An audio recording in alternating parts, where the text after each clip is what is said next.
Ну, короче, здесь такой вакуум, да? То есть, ну... В этом отношении, да, ну вот я рассказываю уже, как это происходит. Если продюсер есть.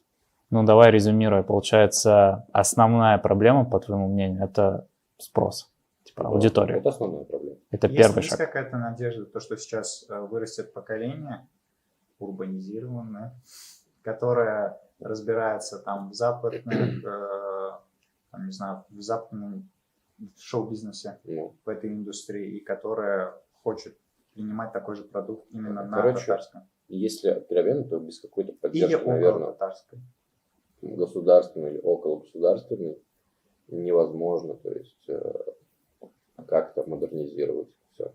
Потому что вот это мы сейчас, вот в яму скатываемся и продолжаем, потому что ты сейчас вот на каком языке разговариваешь?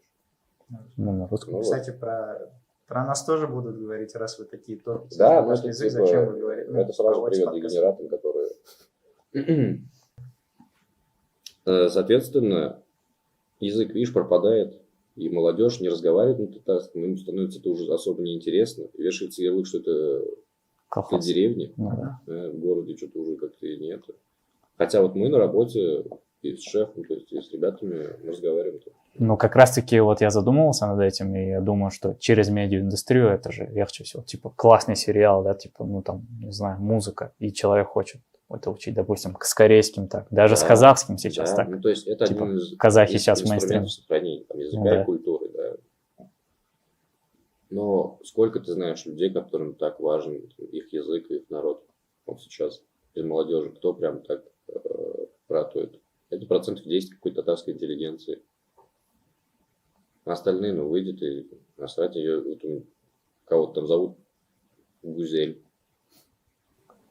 Не, ну, я как раз-таки говорю, не, ну смотри, можно же вот, ну это же вот мотивирует, когда ты видишь, например, американский сериал, да, типа, вау, классно. Да, ну вот я типа поэтому и говорю, вот смотри. Ну, неужели это 10% интеллигенции? Сейчас, да, 10%, да. Но если мы в целом культуру возьмем, там везде нужно раскидывать вот прям огромные средства на то, чтобы это вылезло. Потому что у тебя будут хорошие песни, но у тебя галимые, типа, сериалы, фильмы, нету там кинематографа, да, как такового. И ты послушал песню, ты приходишь, и ты хочешь посмотреть там фильм, а у тебя вот не возникает вот этого медиапространства. Да, медиапространство, ну вот. Ты говорю же, мы в вакууме. Да,